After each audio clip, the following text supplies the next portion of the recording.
క్లాంబరధరం విష్ణుం శశివర్ణం చతుర్భుజం ప్రసన్నవదనం ధ్యాయేత్ సర్వవిఘ్నోపశాంతయే.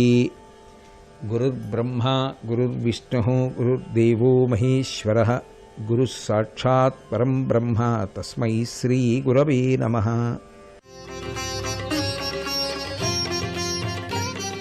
మనం ప్రతి సంవత్సరం భాద్రపద మాసంలో శుక్లపక్షంలో చవితి తిథి నాడు వరసిద్ధి వినాయక వ్రతకల్పం చేస్తూ ఉంటాం. వినాయకుడు అన్న మాటకు అర్థం వి అంటే విశిష్టమైన నాయకుడు. ఆయన పాదములను ఎవరు ఆశ్రయిస్తారో, ఆయనని భక్తితో ఎవరు పూజ చేస్తారో అటువంటి వారికి ఆయన నాయకత్వం వహించి ఆయన ముందుండి నడిపించి మార్గాన్ని సుగమం చేస్తారు. ఒక కార్యాన్ని పొందాలి అంటే, ఆ కార్యమునందు సిద్ధిని పొందాలి అంటే మొట్టమొదట బుద్ధి సక్రమంగా ప్రచోదనం కావాలి. ఆ బుద్ధి సక్రమంగా ప్రచోదనమై ఎటువంటి ఆలోచనని అమలు చేస్తే మనం అనుకున్న లక్ష్యాన్ని చేరుతామో అటువంటి బుద్ధిని ఇవ్వగలిగిన వాడు ఆయన కనుక ఆయన యొక్క భార్యగా బుద్ధిదేవి సంకేతింపబడుతుంది. ఆ బుద్ధి సక్రమముగా ప్రచోదనాన్ని పొందినప్పుడు అనుకున్నటువంటి కార్యాన్ని సాధిస్తాం. ఆ సాధించడమే సిద్ధి. అమ్మయ్యా పిల్ల పెళ్ళి అయిపోయింది అంటాడు, అంటే అక్కడికి అది సిద్ధించింది. అమ్మయ్యా ఉద్యోగం వచ్చిందంటాడు, అంటే అక్కడికి అది సిద్ధించింది. బుద్ధి సిద్ధి ఆయన యొక్క భార్యలు. ఈ రెండు శక్తుల యొక్క అనుగ్రహం చేతనే జీవితంలో ఏదైనా సరే ఒక ఉత్తమమైనటువంటి కార్యాన్ని సాధించగలగాలి. అలాగే తెలిసి కానీ తెలియక కానీ ఏదైనా దుష్కార్యం ప్రారంభమైనా, ఏదైనా దుర్మార్గమైనటువంటి ఆలోచన మనసులో ప్రవేశించిన, దుష్టమైనటువంటి కార్యం వైపుకి అడుగులు పడుతున్న మనిషి పతనావస్థ వైపుకి వెళ్లకుండా విఘ్నాన్ని కల్పించి ఆపగలిగిన వాడు కూడా ఆయనే. అందుకే విఘ్నకరుడు విఘ్నేశ్వరుడే, విఘ్నములను తీసేటటువంటి వాడు విఘ్నేశ్వరుడే. మంచి పని చేస్తున్నప్పుడు విఘ్నం రాకుండా కార్యము సిద్ధి పొందేటట్టుగా చేయగలిగిన వాడు ఆయనే. చెడు పని వైపు తెలిసి కానీ తెలియక కానీ వెడుతున్నప్పుడు ఆయన పాదములను ఆశ్రయించిన వాడు పతనము పొందకుండా విఘ్నమును సృజించి ఆ వ్యక్తి పాడవకుండా ఆపగలిగిన వాడు ఆయనే. అందుకే విఘ్నకరుడిగా, విఘ్నాన్ని నాశనం చేసేవాడిగా, రెండు స్వరూపాలుగా కూడా విఘ్నేశ్వరుణ్ణి పూజించడం మనకి అలవాటు. ప్రతి సంవత్సరం భాద్రపద మాసంలో శుక్లపక్షంలో చవితి నాడు వరసిద్ధి వినాయక వ్రతకల్పాన్ని చేసినట్టయితే జీవితం సర్వతోముఖాభివృద్ధిని పొందుతుంది అని మనకి పెద్దలు చెప్పినటువంటి మాట. ఇందులో ఋషులు ఏ విధానాన్ని అయితే అనుసరించాలని చెప్పారో దాన్ని కల్పము అంటారు. ఈ కల్పం విషయంలో స్వతంత్ర ప్రతిపత్తి ఉండదు. నా అంత నేను బుద్ధికి తోచినట్టుగా నిర్ణయించుకుని పూజ చేయడం అన్న మాట ఉండదు. ఋషులు ఎలా పూజ చెయ్యమని ఒక కల్పాన్ని ఇచ్చారో ఆ కల్పం ప్రకారమే పూజ చేస్తాం.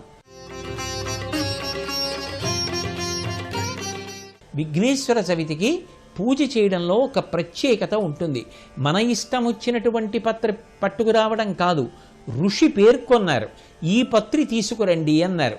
ఏదో నేరేడు, మారేడు, మామిడి, దుర్వార అంటే గడ్డి, గరిక, ఉత్తరేణి, వెలగ, పనస, దానిమ్మ, దాడిమి మొదలైనటువంటి పత్రి తీసుకొస్తారు. ఈ వినాయక వ్రతకల్పంలో ఋషులు ఏ పత్రులు వాడమని చెప్పారో అవన్నీ కూడా ఓషధీతత్వంతో కూడుకున్నటువంటి పత్రులు, జలమును శుద్ధము చేయగలిగినటువంటి శక్తి కలిగినవి.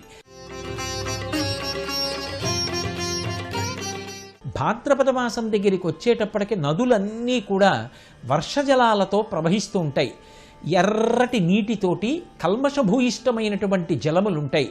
ఆ నీరు త్రాగి అంటువ్యాధులు ప్రబలి ప్రాణికోటికి ఇబ్బంది కలగకుండా నా ఒక్కడి కోసం కాదు అందరూ బాగుండాలని ఈ పూజ చేసిన పత్రి తీసుకెళ్ళి ఆ ప్రతిమతో కలిపి చక్కగా నీటిలో నిమజ్జనం చేస్తే ఓషధీతత్వము కలిగినటువంటి ఈ పత్రి అంతా నీటిలో మునిగి మట్టిలో నానిపోయి అందులోంచి విడుదలయ్యేటువంటి ఓషధీ గుణము చేత జలము పరిశుభ్రమైతే అది తాగినటువంటి సమస్త ప్రాణులు సంతోషంగా ఉండాలని విశాల హృదయంతో ఋషులు ఇంత అద్భుతమైనటువంటి పూజా విధానాన్ని సంకలనం చేశారు. ప్రధానంగా గరికతో పూజ చేస్తారు. 1 నామాలని 21 నామాలతో పూజ చేస్తారు. ఈ 108 నామాలతో మిగిలిన పత్రి పుష్పములు పూజ చేస్తారు. 108 నామములతో ఎందుకు చెయ్యాలి అంటే ఎవరు పుట్టినా 27 నక్షత్రములలోనే పుడతారు. 27 నక్షత్రాలకి ఒక్కొక్క నక్షత్రానికి 4 పాదాలు. 27 × 4 108 పాదాలు. 108 నక్షత్ర పాదములలో పుట్టినటువంటి సమస్త లోకములలో ఉన్న ప్రాణికోటి అంతా కూడా నీ యొక్క అనుగ్రహ విశేషం చేత చల్లగా ఉండాలని విశాలమైన మనస్సుతో కోరుకోవడమే అష్టోత్తర శతనామావళి. ఆ 108 నామాలతో పత్రి పుష్పములు పూజ చేస్తారు. అలాగే ఆయనకి గరిక ప్రధానంగా పూజ చేస్తారు. ఎందుచేత అంటే ఆ గరిక గురించి చెప్తూ వేదం ఒక విశేషం చెప్పింది. అది వంశోన్నతిని నిరూపణం చేస్తుంది. ఎందుచేతనంటే సహస్ర పరమాదేవి శతమూలా శతాంకురా అని.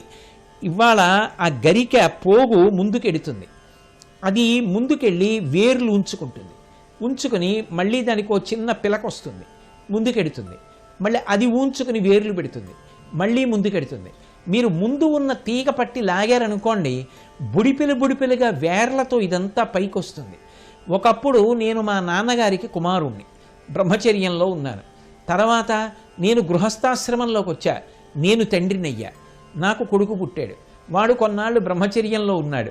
వాడికి పెళ్లి చేశా. ఇప్పుడు వాడు గృహస్థ అయ్యాడు. నేను మనవణ్ణి చూడాలి, వాడికి కొడుకు పుట్టాలి. అంటే ఆచంద్రతారార్కం నా వంశం ఇలా నడుస్తూ ఉండాలి. అందుకే వేర్లు ఉంచుకుని వెడుతూ ఉంటుంది. ఆ గరికెకున్న గొప్పతనం ఎటువంటిది అంటే తెలిసి కానీ తెలియక కానీ ఏదైనా అశౌచం జరిగితే ఒక్కసారి ఆ గరికని ముట్టుకుంటే చాలు, అది వెంటనే శౌచాన్ని ఇస్తుంది అని. అందుకే శ్రీరామాయణంలో సీతమ్మంతటిది కూడా భర్త పక్కన లేనప్పుడు పరపురుషుడు కామమోహితుడైనటువంటి రావణాసురుడితో మాట్లాడవలసి వస్తే తృణమంతరథ కృత్వా ప్రత్యువాచ శుచిస్మిత అని గడ్డిపరక మధ్యలో పెట్టి మాట్లాడింది. అంటే ఆ గరిక ముట్టుకోవడం, గరిక తల మీద పెట్టుకోవడం అంత శక్తివంతం. అటువంటి ఆ గరిక పోగులతో విఘ్నేశ్వరుణ్ణి ఆరాధన చేసి దాన్ని ప్రసాదంగా తల మీద ధరిస్తే ఆయన యొక్క అనుగ్రహంతో మనం ఏ సమస్యలతో అశాంతిగా ఉన్నామో వాటికి పరిష్కారములు కూడా మన మనసులోంచే ప్రచోదనమవుతాయి. ఇప్పటికీ పెద్దలు దాని గురించి చెప్తూ ఓ మాట అంటారు, ఆ గరిక ఎంత గొప్పది అంటే దుస్వప్ననాశిని.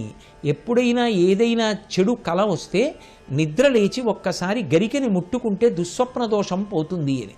అటువంటి గరిక విరివిగా లభిస్తుంది. అటువంటి ఆ గరికతో ఆయనకి పూజ, తిథిని కానీ దేశాన్ని కానీ లేకపోతే పూజ చెయ్యవలసినటువంటి విధి విధానాన్ని కానీ చదవవలసినటువంటి కథని కానీ ఋషులు దార్శనికులై నిర్ణయం చేశారు. కథ వినే ముందు అక్షతలు చేత్తో పట్టుకుంటారు. ఆ కథాభాగం అంతా కూడా ఋషిప్రోక్తం.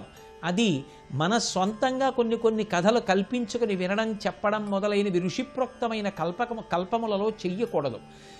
ఏది ఋషులు చెప్పారో అవి చదువుకోవాలి. శమంతకోపాఖ్యానం చదువుకోవాలి. శమంతకోపాఖ్యానం స్కాంద పురాణంలోనూ విష్ణు పురాణంలోనూ చెప్పబడింది. ఆ అద్భుతమైనటువంటి కథలో కొన్ని విశేషాలు ప్రతిపాదింపబడతాయి. ఒక అమూల్యమైనటువంటి మణి కానీ, మంత్రము కానీ, ఔషధము కానీ, ఈ 3 అందరికీ పనికిరావు. ఒకడికి పనికొచ్చినట్టు ఇంకొకడికి పనికిరావు. ఎవడు ఏ నియమాన్ని పట్టుకోగలడో అటువంటి వాడే మణిని తన దగ్గర ఉంచుకోగలడు. ఎవడు అలా అభ్యాసం చేసి జాగ్రత్తగా స్వరంతో పలకగలడో వాడికే మంత్రం పనికొస్తుంది. ఎవడి శరీరానికి ఏది పనికొస్తుందో అది వైద్యుడు నిర్ణయించి ఇచ్చినది ఔషధంగా పనికొస్తుంది తప్ప ఒకడికి పనికొచ్చిన ఔషధం ఒకడికి పనికిరాదు. ఒకడికి పనికొచ్చిన మంత్రం వేరొకడికి పనికిరాదు. ఒకడికి పనికొచ్చిన మణి వేరొకడికి పనికిరాదు. అందుకే నీకు నేను శమంతకమణిని ఇవ్వడానికి అభ్యంతరం లేదు. రోజుకి 8 బారువుల బంగారం పెడుతుంది. ఇది ఉన్న చోట ఏ రకమైనటువంటి ఇబ్బందులు ఉండవు. కానీ బాహ్యాభ్యంతర శౌచం ఉండాలని చెప్పాడు సూర్యభగవానుడు. అది పాటించనందుకు ప్రసేనుడు మరణించాడు. ఆంతర శౌచము లేనందుకు సత్రాజిత్తు మరణించాడు. అటువంటి శౌచము లేనందుకు సింహము మరణించింది. చిట్ట చివరికి జాంబవంతుడు ఓడిపోయాడు. శ్రీకృష్ణ భగవానుడంతటి వాడు కూడా ఆ మణిని దగ్గర ఉంచుకోలేకపోయాడు. అది చిట్ట చివరికి అక్రూరుడి దగ్గరికి ఎడితే ఆయన మనసు కూడా శౌచంతో లేనప్పుడు ఇబ్బంది పడ్డాడు. ఆఖరికి దాన్ని కాశీపట్టణానికి వెళ్ళి దాని వలన వచ్చినటువంటి ద్రవ్యాన్ని పుణ్యకార్యాలకి వినియోగించి మనసు ఎప్పుడూ భగవంతుని యందు పెట్టగలిగినటువంటి అక్రూరుడు మాత్రమే మణిని ఉంచుకోవడానికి అర్హత పొందితే, కృష్ణ భగవానుడు అక్రూరుణ్ణి ద్వారకానగరానికి పిలిపించిన మణిని తాను తీసుకోకుండా మణిని మాత్రం అక్రూరుడి దగ్గరే ఉంచాడు. అంటే కొన్ని విషయాలకి బాహ్యాభ్యంతర శౌచములు ఎంత ప్రధానమవుతాయో మనకి ఈ కథలో ఆవిష్కరింపబడుతుంది. అలాగే ప్రభువు కన్నా మనం చాలా ఐశ్వర్యవంతులం అయిపోవాలని కోరుకోకూడదు. లోకంలో చాలా విశేషమైనటువంటి ఐశ్వర్యమునిచ్చే వస్తువులు ఎప్పుడూ కూడా ప్రభువు దగ్గర ఉండాలి. ఎందుకంటే అప్పుడు ఆ ద్రవ్యాన్ని అడ్డుపెట్టి ఆయన ప్రజా సంక్షేమానికి ఉపయోగిస్తాడు. కృష్ణుడు ఆ మణిని తీసుకుని ఉగ్రసేనుడికి ఇద్దామనుకున్నాడు. నేను ఇవ్వనన్నాడు ఆ సత్రాజిత్తు. ఇవ్వను అని తాను ప్రతిరోజు పెట్టే 8 బారువుల బంగారంతో ఎంత గొప్పవాడైపోతాడు. ప్రభుత్వం కన్నా నేను గొప్ప ఐశ్వర్యవంతుడిని అయిపోవాలనుకున్నవాడు చివరికి ఏమైపోయాడో మనకు అర్థమవుతోంది. అందుకే అంతంత మహదైశ్వర్యకారకములైన విషయములు ప్రభుత్వపరం కావాలి తప్ప మనం వ్యక్తిగతంగా అనుభవించాలని కోరుకోకూడదు. అది స్వార్థరాహిత్యం.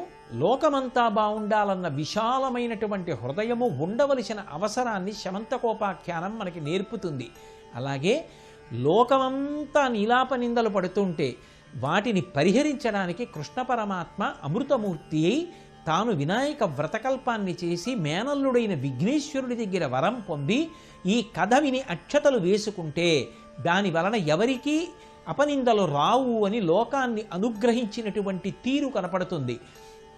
అన్నిటినీ మించి ఎంత చదువుకున్నవాడైనా, ఎంత సరస్వతీ కటాక్షమున్నవాడైనా, ఎన్ని విషయాలు నేర్చుకున్నవాడైనా, ఎంత అందగాడైనా, అహంకారగ్రస్తుడైన వాడు, నిరంతరము ఇతరులను నింద చేసేవాడు, ఇతరులను చాలా చులకన భావంతో చూసేవాడు, ఇతరుల గురించి తక్కువ చేసి మాట్లాడేవాడు, ఇతరులను చూసి గేలి చేసి నవ్వేవాడు చివరికి ఎంత భ్రష్టగతులు పొందుతాడో శమంతకోపాఖ్యానం నిరూపించింది. విఘ్నేశ్వరుడు పొట్టిగా ఉంటాడు, పెద్ద కడుపుతో ఉంటాడు, బాహ్యంలో అందగాడు కాకపోయినా లోకములన్నిటికీ ఉపకారం చేస్తాడు. అటువంటి వాడు చంద్రలోకానికి ఎడితే బాహ్యంలో అందంగా ఉండడని కవులు తన మీద కవిత్వం చెప్తారని తాను అందగాడినని చంద్రుడు పక్కున నవ్వాడు. ఓహో, నిన్ను కవులు పొగుడుతున్నారని నీకు ఇంత అహంకారం వచ్చింది. నీకు ఏ అహంకారం వల్ల ఇతరుల పట్ల చిన్న చూపు ఏర్పడిందో ఆ అహంకారము కారణముగానే లోకమందటి చేత ఇక పైన నిందింపబడదవు కాక, బయటికొచ్చి ముఖం చూపించడానికి సిగ్గుపడే రోజులు నీకు ప్రాప్తమగుగాక అని శపించాడు. ఆ విఘ్నేశ్వరుడి యొక్క శాపం వల్ల ఆకాశంలో చంద్రబింబం ఎక్కడ కనపడుతుందోనని అందరూ నింద చేసి తప్పుకు తిరుగుతుంటే సిగ్గుపడి తాను నిష్కారణంగా అహంకారంతో ప్రవర్తించి ఎంత పాపం మూట కట్టుకున్నాడో అర్థం చేసుకున్న చంద్రుడు సముద్రంలోకి వెళ్ళి దాక్కున్నాడు. ఓషధులు ప్రకాశించకపోతే విఘ్నేశ్వరుణ్ణి ప్రార్థన చేస్తే చంద్రుణ్ణి పిలవండి అనుగ్రహిస్తానంటే ఋషులు పిలిస్తే ఎంత తప్పు చేసిన వాడైనా వచ్చి క్షమించమంటే క్షమించగలిగిన ఉదారహృదయుడు కనుక అవతలవాడు తప్పొప్పుకున్నంత మాత్రం చేత తాను సంతోషించి నర్తించి నృత్యగణపతి అయి మళ్ళీ చంద్రుణ్ణి క్షమించి లోకమునందు ఓషధులు ప్రకాశించడానికి అవకాశం ఇచ్చి కృష్ణుడు వినాయక వ్రతకల్పం చేస్తే ఈ శమంతకోపాఖ్యానాన్నంతటినీ చెప్పుకున్న కథాక్షతలు శిరసున ధరించిన అటువంటి వారికి ఏ అపనిందలు కలగవు అని విఘ్నేశ్వరుడు అనుగ్రహించాడు. అది ఆ కాలమునందు చెప్పుకోవలసిన కథ కనుక అది చెప్పుకోవాలి తప్ప కల్పంలో ఒకటి చెప్పబడితే మనం ఇంకో కథని తీసుకొచ్చి అక్కడ పెట్టేటటువంటి ప్రక్రియలు చెయ్యకూడదు.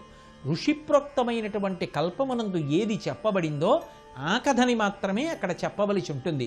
ఆ కథాక్షతలు శిరస్సున ధరించి చక్కగా పెద్దలకు నమస్కరించి అతిథులకు సేవ చేసి ఇంటికి 10 మందిని పిలిచి ఆదరించి ఆ రోజున భగవద్భక్తితో గడిపితే దాని వలన విఘ్నేశ్వరుడి యొక్క అనుగ్రహం కలిగి ఆయన ముందు నడిచి విఘ్నములను తొలగతోస్తాడు.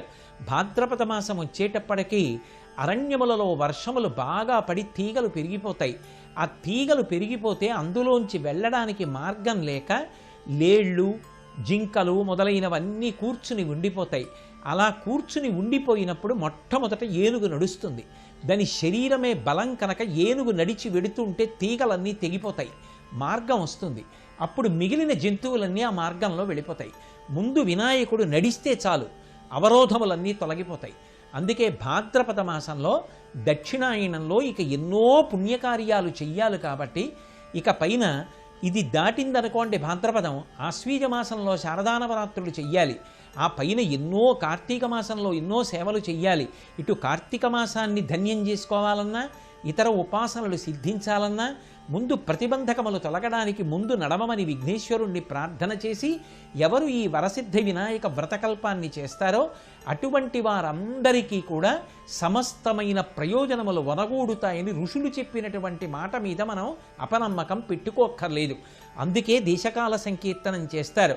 భారతవర్షే భరతఖండే మేరోహ దక్షిణ దిగ్భాగే శ్రీశైలస్య ఈశాన్య ప్రదేశే అని చెప్పడానికి కారణం ఏమిటంటే, ఇంటిలో పూజాగృహం అని ఒకటి ఉంటుంది.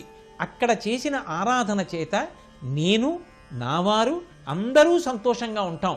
శరీరం బలం పొందడానికి మిగిలిన అవయవాల మీద అన్నాన్ని మర్దించరు.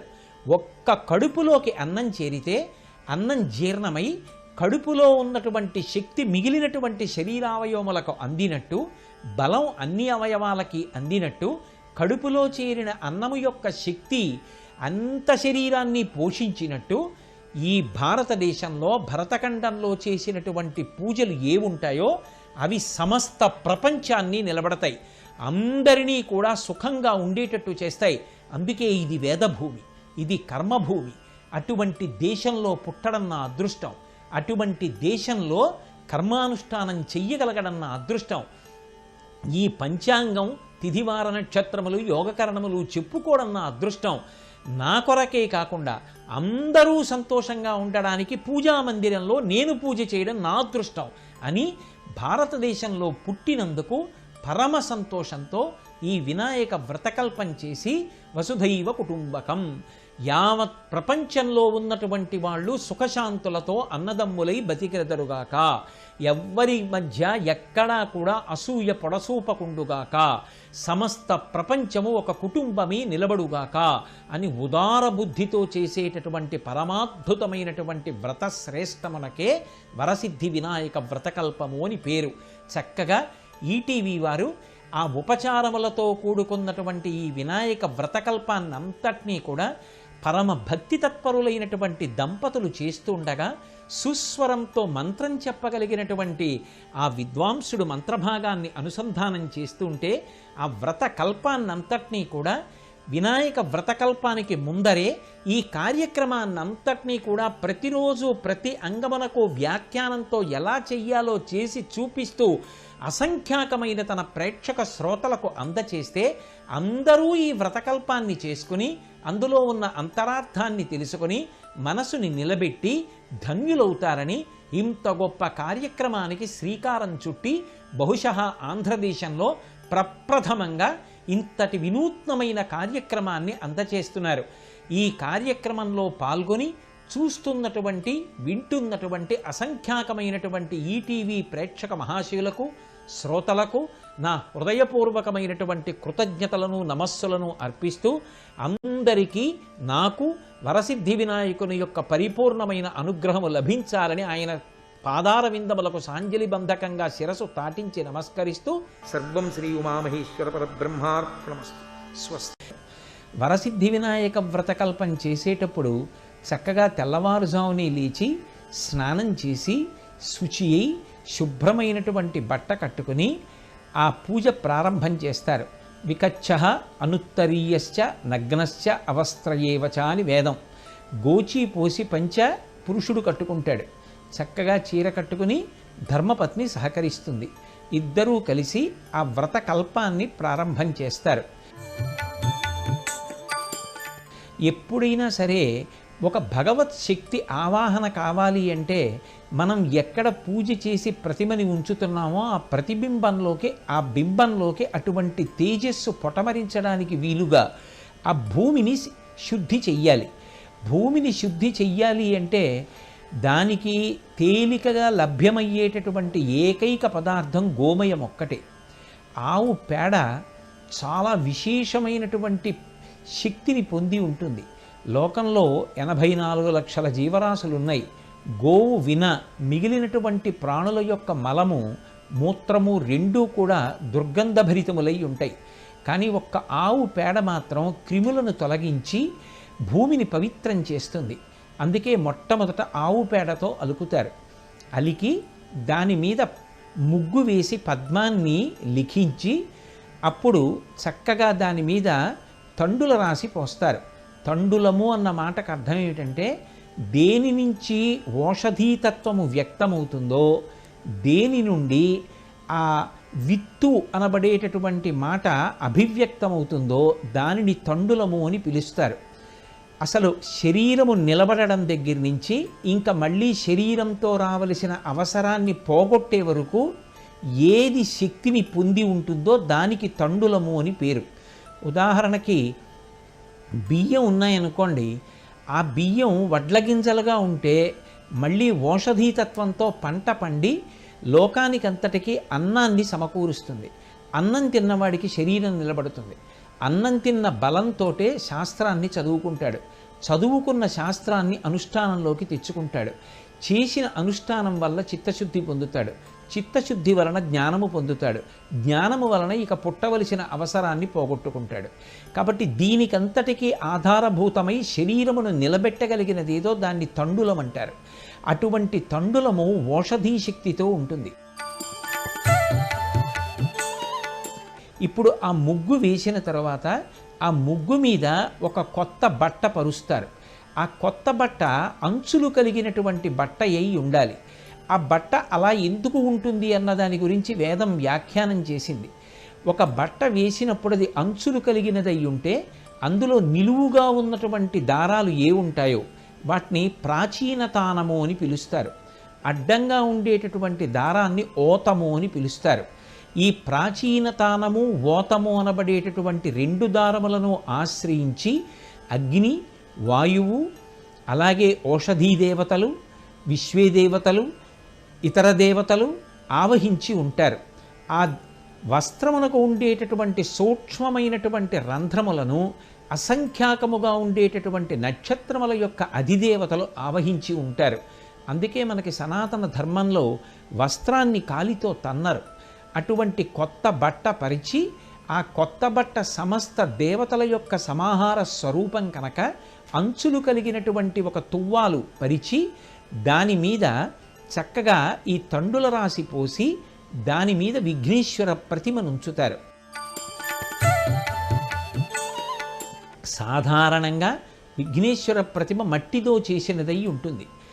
ముత్తుస్వామి దీక్షితారు వారు విఘ్నేశ్వరుడి మీద కీర్తన చేస్తూ ఆయన గురించి చెప్తూ ఆయనే ఒక మహాభూత స్వరూపము అంటారు. ఎందుకని అంటే ఈ లోకంలో నీరు లేకపోతే ప్రాణులు బ్రతకవు.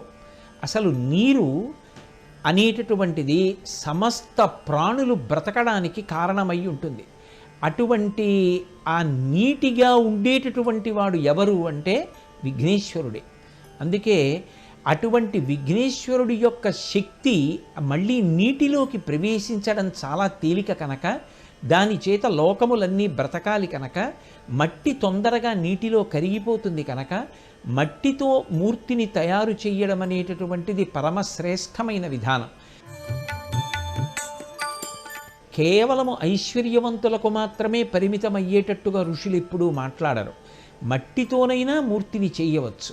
ఆ మూర్తిని ఉంచి లోకములకు పరిపాలకుడైనటువంటి చక్రవర్తి ఎప్పుడూ కూడా ఛత్రఛాయ యందు ఉండాలి కనుక బంగారముతో చేయబడినటువంటి ఛత్రముగా భావన చేసి ఒక గొడుగుని స్వామికి ఆచ్ఛాదన పొందేటట్టుగా నిలబెడతారు. నిలబెట్టి దాని మీద పాలవిల్లి కడతారు. మామూలు భాషలో అయితే పాలవిల్లి అన్న మాటకు అర్థం పాలసముద్రము అని. పాలసముద్రము లక్ష్మీదేవి యొక్క పుట్టుక స్థానం. పాలసముద్రం సమస్తమైనటువంటి విభూతులకు ఐశ్వర్యానికి నిలయం.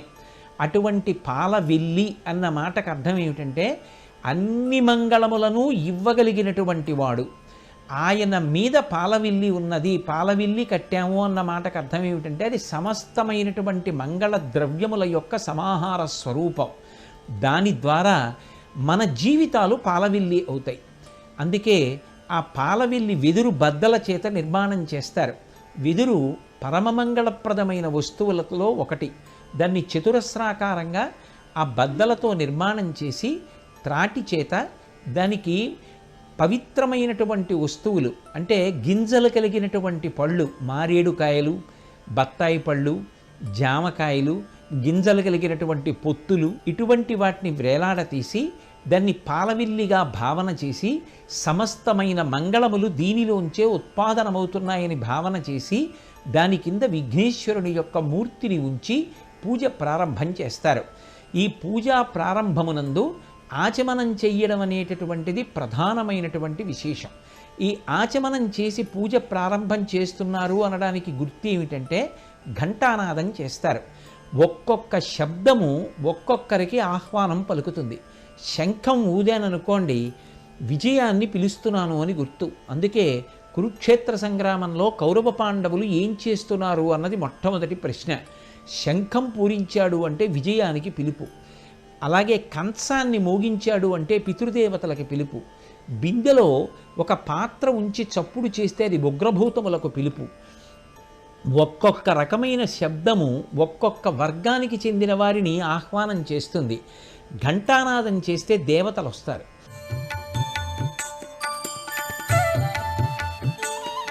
ఘంటానాదం చేసి దీపాన్ని వెలిగిస్తారు. ఆ దీపం 3 ఒత్తులతో కూడినదై ఉంటుంది. అందుకే సాధ్యం త్రివర్తి సంయుక్తం అని. ఆవు నీతితో దీపాన్ని వెలిగించడం శ్రేష్టం కాదు. నువ్వుల నూనె, ఆముదం, కొబ్బరి నూనె ఏవైనా వాడవచ్చు. ఆ 3 ఒత్తులతో కూడుకున్నటువంటి దీపాన్ని తూర్పు దిక్కుగా జ్యోతి వెలిగేటట్టుగా ఉంచి ఆ వ్రతకల్పాన్ని ప్రారంభం చేసేటప్పుడు చక్కగా ఆ దీపం యొక్క మట్టు మీద కాస్త పసుపు కానీ, కుంకం కానీ, అక్షతలు కానీ, పువ్వులు కానీ సమర్పించి నమస్కరిస్తారు. ఆ దీపం వెలిగించడం ఏదో యాంత్రికం కాదు. ఆ దీపమే యథార్థమునకు గురువు. ఆ దీపపు కాంతులలో విఘ్నేశ్వర దర్శనమైనట్టే గురువుగారి యొక్క అనుగ్రహం వల్ల భగవంతుని యొక్క దర్శన సామర్థ్యము, భగవత్ కార్యమునందు అనురక్తి కలిగాయి. 2 దీపము తనంత తానుగా పరబ్రహ్మ స్వరూపం. అసలు నిజానికి భగవంతుడు కేవలము కాంతి స్వరూపుడు. అందుకే ఆ దీపాన్ని పరమాత్మ యొక్క స్వరూపంగా భావన చేసి మంగళద్రవ్యాన్ని సమర్పించి నమస్కరించి ఆచమనం చేస్తారు.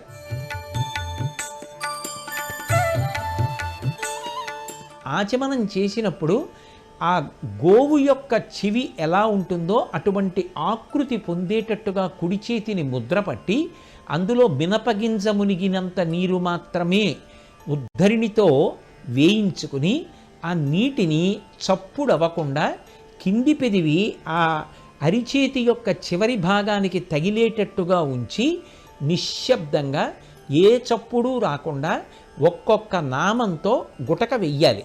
గుటక వేయడం పూర్తయితే తప్ప రెండవసారి ఆచమనం చేయకూడదు. ఏదో ఉదాహరణకి ఓం కేశవాయ స్వాహ ఒకసారి, ఓం నారాయణాయ స్వాహ ఒకసారి, ఓం మాధవాయ స్వాహ ఒకసారి, ఓం ఆచమ్య కేశవాద స్వాహ, ఓం నారాయణాద స్వాహ, ఓం మాధవాయ స్వాహ, గోవిందాయ నమః. అయితే ఇక్కడ ఒక అనుమానం రావచ్చు, ఈ నామములతోటి ఎందుకు ఆచమనం చెయ్యాలి అని. మనకి పరమేశ్వరుడు ఒక అద్భుతమైనటువంటి ఉపకరణాన్ని ఇచ్చాడు. అదే స్వరపేటిక. అది కంఠంలో ఉంటుంది. మిగిలిన ప్రాణులకు వేటికి స్వరపేటిక లేదు. అందుకే అవి భగవన్నామాన్ని పలకలేవు, మాట మాట్లాడలేవు, ఎవరికీ శాంతి కల్పించలేవు. కానీ మనం మాట్లాడగలం, భగవన్నామం పలకగలం. అలా భగవన్నామం పలకడానికి యోగ్యమై మనని తరింపచేయగలిగినటువంటి పరమాద్భుతమైనటువంటి సాధనమైన స్వరపేటిక కంఠంలో ఉంటుంది. ప్రధానమైనటువంటి శబ్దములు ఎక్కడి నుంచి వస్తాయో ఆ శబ్దముల యొక్క ఉత్పత్తి స్థానముల నుండి శబ్దము వెలువడేటట్టుగా ఉపకరించగలిగిన నామములను ఆలంబనంగా తీసుకుంటారు. కే కే అన్నప్పుడు నాలుక పై అంగిడిని నొక్కుతుంది. అలాగే నా నా అన్నప్పుడు పైదంత పంక్తి పై భాగంలో నాలుక నొక్కుతుంది. మా అన్నప్పుడు 2 పదవులు కలుసుకుంటే శబ్దం వస్తుంది. అప్పుడు మినపగింజ మునిగినంత నీటిని మాత్రమే కంఠంలోకి పుచ్చుకొని ఇటువంటి నామాన్ని పలికితే ఆ స్వరపేటిక ఇంధనం చేరినటువంటి లేదా కందెన అంటారు.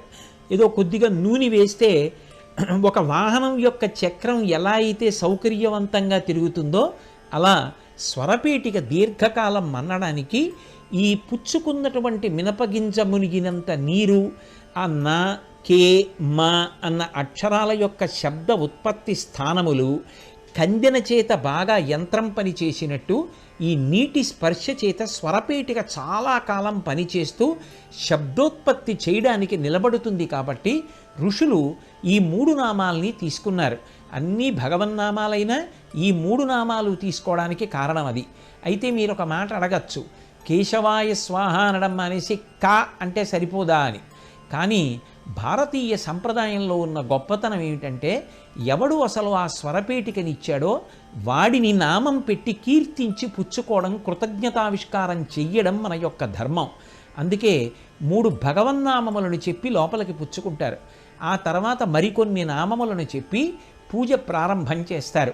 ఆ పూజ ప్రారంభం చేసినప్పుడు ఉత్తిష్టంతు భూతపిశాచాహ అంటూ అక్షతలు వాసన చూసి ఎడమ చేతి వైపు నుంచి పక్కకి పడేస్తారు. ఎందుచేత అంటే మనతో పాటే లోకంలో కొన్ని ఉగ్రభూతములు ఉంటాయి.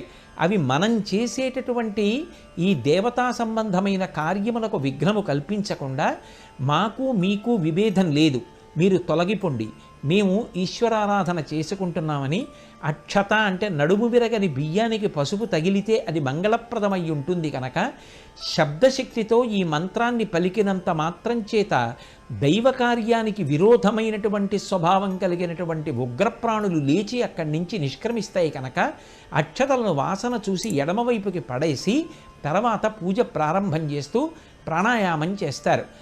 ఊపిరి మీద మనసు ఆధారపడుతుంది. మనసు నిరంతరము కదిలిపోతూ ఉంటుంది. మనసు దేనిని ఆధారం చేసుకుని కదులుతుంది అంటే ఊపిరి. అందుకే ఉద్వేగంలో ఉన్నవాడు చాలా తొందరగా ఊపిరి తీసి విడిచిపెడతాడు. ఎక్కువ వేగంతో ఊపిరి తీసి విడిచిపెడుతుంటే మనసు కదిలిపోతూ ఉంటుంది. ఊపిరి యొక్క వేగాన్ని నియంత్రించారనుకోండి, మీరు ఏం చెప్తున్నారో అక్కడ మనసు నిలబడుతుంది. ఒక వ్రతం చేశాం, పూజ చేశామంటే మీరు ఏ ఉపచారం చెప్పారో ఆ ఉపచారం దగ్గర మనసు నిలబడాలి. మనసు మనం చెప్పినట్టుగా నిలబడి మనం ఇచ్చిన ఆదేశాన్ని అందిపుచ్చుకోవాలి అంటే ముందు దాన్ని వశం చేసుకోవాలి. అలా వశం చేసుకోవడానికి మార్గం ఏది అంటే ప్రాణాయామం. ఆ ప్రాణాయామం ద్వారా ఊపిరిని నియంత్రించి మనసుని వశం చేసుకుంటారు. వశం చేసుకొని మొట్టమొదట సంవత్సరానికి ఒకసారి చేసేటటువంటి వరసిద్ధి వినాయక వ్రతకల్పము ఏ ప్రతిబంధకము లేకుండా పూర్తవడం కోసమని పసుపు విఘ్నేశ్వరుణ్ణి ఆరాధన చేస్తారు. విఘ్నేశ్వరుణ్ణి ఆవాహన చెయ్యడానికి ఏ పదార్థం అక్కర్లేదు. తల్లి మొట్టమొదట ఒంటికి అలదుకున్నటువంటి ఏ ఆ పసుపు పదార్థాన్ని ముద్ద చేసి తీసిందో అందులోకే విఘ్నేశ్వరుణ్ణి ఆవాహన చేసింది. అలాగే మనం కూడా పసుపు ముద్ద చేసి బొట్టు పెట్టి ఆవాహన చేస్తే విఘ్నేశ్వరుడు ప్రవేశిస్తాడు. నీ అనుగ్రహం చేతనే నీ వ్రతకల్పము ఏ విఘ్నములు లేకుండా పూర్తి కావాలని సంకల్పం చేసి ఆ పసుపు విఘ్నేశ్వరుణ్ణి పూజ చేసి ఆ వ్రతం ప్రారంభం చేసే ముందు చక్కగా కలశని ఆరాధన చేస్తారు.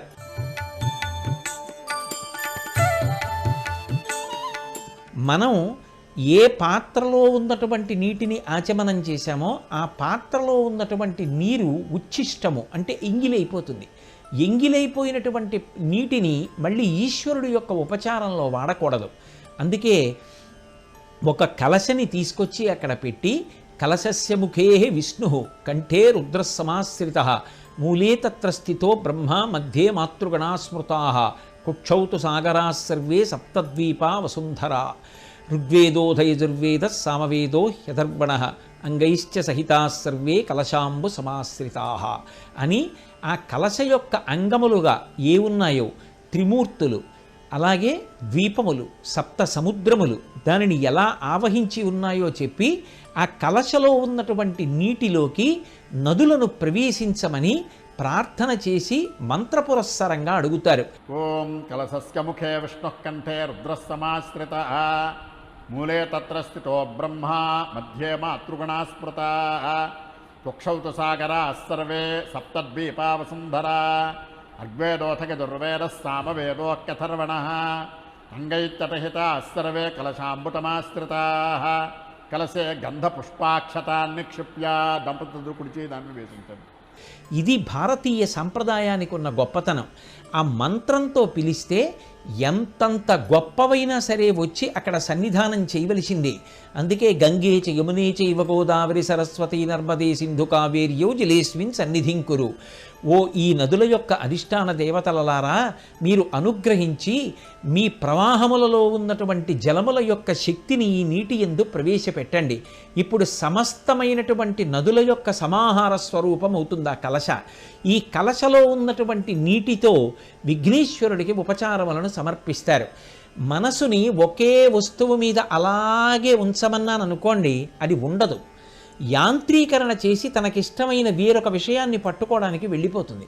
అందుకే మనసు స్వతంత్రించి అలా వెళ్ళిపోవడానికి అవకాశం లేకుండా ఉపచారములను మారుస్తారు.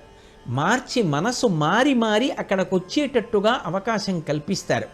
మీకు ఉదాహరణకి ఎవరైనా మా ఇంటికి వచ్చారనుకోండి, నాకు ఎంతో ప్రీతి కలిగిన వారు అనుకోండి, నేను ఏమంటాను, అయ్యా రండి స్వాగతం అంటాను. కూర్చోండి, ఓ కుర్చీ చూపిస్తాను, కాళ్ళు కడుక్కోండి. వారు పెద్దలైతే నేనే కాళ్ళు కడుగుతాను, చేతులు కడుక్కోండి, స్నానం చెయ్యండి, ఇదిగో ప్లోత వస్త్రంతో తుడుచుకోండి, యజ్ఞోపవీతం మార్చుకోండి, ఇదిగో నేను వస్త్రద్వయం ఇస్తున్నాను కట్టుకోండి, ఇదిగో భూషణములను ఇస్తున్నాను అలంకరించుకోండి, చందనం ఇస్తున్నాను మీకు అలదుతున్నాను స్వీకరించండి. నేను మా ఇంటికి వచ్చిన పెద్దల పట్ల ఎలా భక్తితో ప్రవర్తిస్తానో విఘ్నేశ్వరుడికి చేసేటటువంటి ఉపచారములు కూడా అలాగే ఉంటాయి.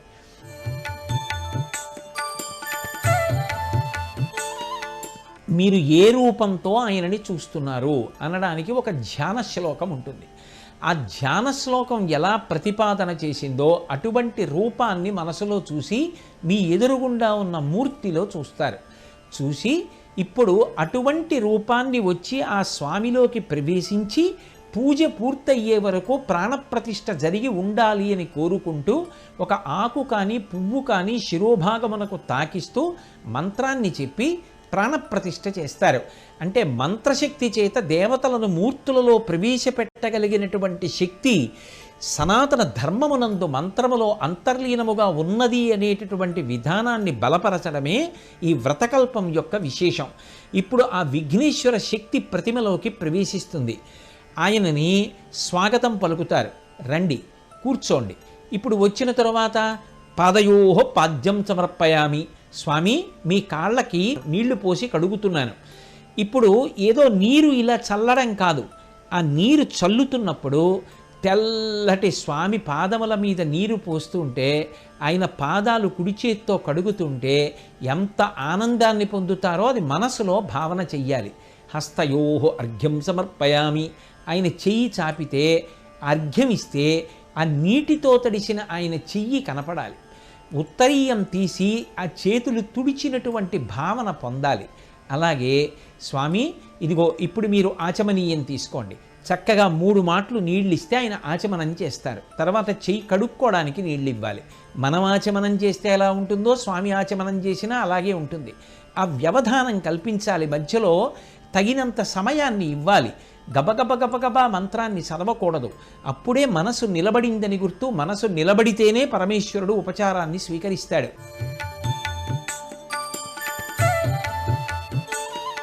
స్నానం సమర్పయామి, ఆపోహిష్టామయో భువస్థానముర్జేదాతన లాంటి మంత్రాలతో నీళ్లు చల్లుతున్నా అది స్వామి మనం ఈ పరమ మంగళప్రదమైనటువంటి నదీ జలాలతో చేయించిన స్నానంగా స్వీకరిస్తాడు. తెల్లటి స్నానశాటి కట్టుకున్న స్వామి ఆ జలముల చేత స్నానాన్ని పొందినప్పుడు తడిసిపోయిన బట్టలో కూర్చుని ఉన్నటువంటి రూపాన్ని మనసులో ధ్యానం చెయ్యాలి. ప్లోత వస్త్రంతో ఆయన ఒళ్ళు తుడుచుకుని కూర్చుంటే ఆయనకి విభూతి, తిలకం, సింధూరం, సమస్తమైన ఆభరణాలు, పూలదండ ఇటువంటివన్నీ సమర్పించి యజ్ఞోపవీతం వేసి, అంటే మనసులో ఆ యజ్ఞోపవీతాన్ని సమర్పించినప్పుడు ఆయన ఆ యజ్ఞోపవీతాన్ని తొడుక్కోవడానికి ఇలా చెయ్యి పైకెత్తితే ఎలా యజ్ఞోపవీతాన్ని అలంకారం చేస్తామో అలా అలంకారం చేస్తున్న భావన పొంది ఉపచారం చెయ్యాలి. చేసిన తరువాత అప్పుడు స్వామికి వస్త్రద్వయం ఇస్తాం. మనం ఇచ్చిన వస్త్రద్వయాన్ని స్వామి కట్టుకుని కూర్చున్నాడని భావన పొందాలి. ఇప్పుడు అథాంగ పూజ.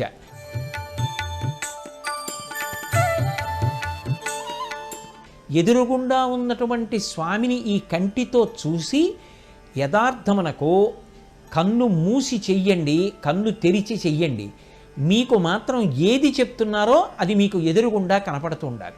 ఉదాహరణకి ఏదో పాదౌ పూజయామి, ఆయన పాదములు కనపడాలి, చీలమండ కనపడాలి, ఆయన యొక్క మోకాళ్ళు కనపడాలి, పిక్కలు కనపడాలి, ఆయన యొక్క తొడలు కనపడాలి, ఆయన యొక్క నడుం కనపడాలి, కడుపు కనపడాలి, ఆయన యొక్క నాభి కనపడాలి, వక్షస్థలం కనపడాలి, భుజములు కనపడాలి, చేతులు కనపడాలి, కంఠం కనపడాలి, వక్త్రం అంటే నోరు ముఖము అని కూడా, ముఖం కనపడాలి. కన్నుల మీద వేసేటప్పుడు బహుజాగ్రత్తగా కనురెప్ప మీద పువ్వు వేసినట్టు భావించాలి, నాసిక మీద పువ్వు వేసినట్టు, నుదుటి మీద వేసినట్టు, శిరస్సు మీద ఇన్ని పువ్వులు వేసినట్టు.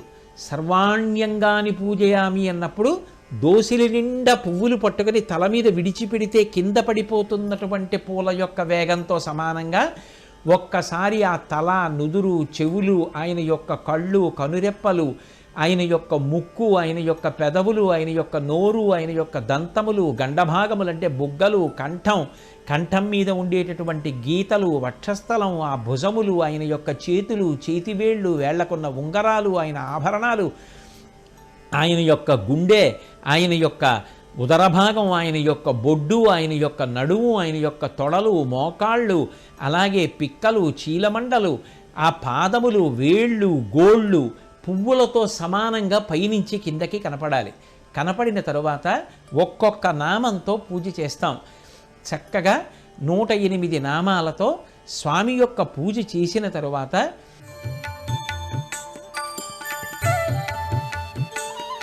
ప్రత్యేకించి దోసపండు చాలా ప్రఖ్యాతి.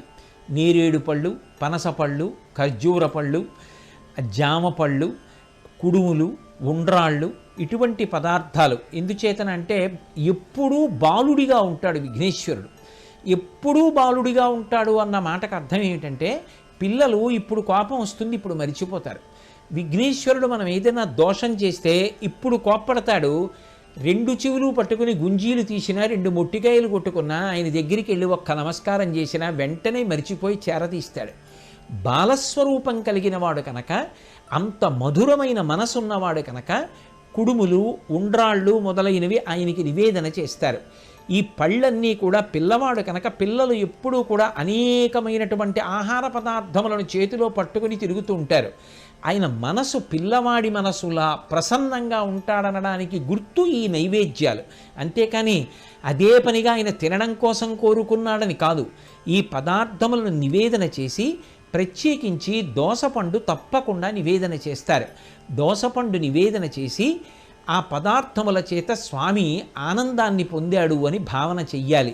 చక్కగా నైవేద్యం పెట్టేటప్పుడు కూడా ఆయన ఆరగింపు స్వీకరిస్తున్నారు అన్న భావన మనసులో ఊంచుకుని మధ్యే మధ్యే పానీయం సమర్పయామి అంటే వెక్కిళ్ళు రాకుండా స్వామి మధ్యలో నీళ్లు తాగు అని కాసిని నీళ్ళిచ్చి ఆయన తాగి మళ్ళీ కొద్దిగా పదార్థం తిన్నాడని భావించి అప్పుడు మళ్ళీ తాగడానికి ఉత్తరాపోసనమిచ్చి అప్పుడు చేతులు కడుక్కొమ్మని హస్తౌ ప్రక్షాళయామి అని, ఏదైనా తింటే కాళ్ళు కడుక్కోవాలి కనుక పాదౌ ప్రక్షాళయామి అని, తదనంతరం తాంబూలమిచ్చి తాంబూల చర్వణం చేసినటువంటి ఎర్రటి నోటితో ఉన్న స్వామి యొక్క వక్త్ర సౌందర్యాన్ని మనసులో అనుభవించి తదనంతరం నీరాజనం ఇస్తారు.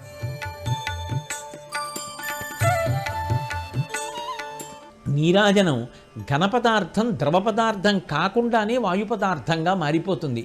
ఎంత తొందరగా ఘన పదార్థం వాయు పదార్థమైందో శుద్ధసత్వమైనటువంటి తెల్లటి కర్పూర కళిక జ్యోతిగా వెలిగి ఆ మూర్తి సౌందర్యాన్ని తనలోకి ఆవాహన చేసి మనకి చూపిస్తోందో అలా నేను కూడా సత్వరం నీ యొక్క అనుగ్రహ విశేషమును పొందేటట్టుగా మనసులో మార్పు పొందెదనుగాక అని ఆ నీరాజనాన్ని స్వామికి సమర్పించి తదనంతరం అక్కడ కూర్చుని చక్కగా కథ చదువుకునే ముందు మంత్రపుష్పాన్ని చదివి ఆ మంత్రపుష్పంతో స్వామికి ఆ పువ్వులు సమర్పిస్తారు.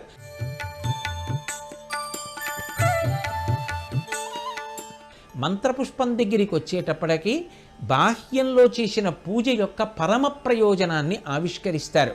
ఇప్పటి వరకు విఘ్నేశ్వరుడు ఎదురుగుండా ఉన్నాడని పూజ చేశాను. మంత్రపుష్పం చెప్పేటప్పుడు చెప్తారు, అసలు నిజానికి ఆయన్ని తెలుసుకోవడానికి మార్గం ఒక్కటే, నాణ్యపంధాయనాయ విద్యతే, యథార్థమునకు ఇంకొక మార్గం లేదు. ఏమిటి ఆ మార్గం అంటే ఆయన ఎక్కడో లేడు, ఇక్కడే ఉన్నాడు. ఈ హృదయ కుహరమునందే వడ్డుగింజ యొక్క చివరి భాగము యొక్క మొన ఎలా గీరుకుంటుందో అలా ఇక్కడ ప్రకాశిస్తున్నాడు. ఆ జ్యోతి మధ్యలో ఒక చిన్న వెలుతురు వెలుగుతోంది. ఆ వెలుగుతున్నటువంటి వెలుగు రూపంలో పైకి కిందకి పక్కలకి ఆయన యొక్క ప్రకాశం ఉంది అని ఆ విఘ్నేశ్వరుడికి మంత్రపుష్పం చెప్పి ఆయన పాదముల మీద పునః పుష్పములు సమర్పించి ఆత్మప్రదక్షిణం చేసి నమస్కారం చేసి తదనంతరం ఆ కథ వింటారు.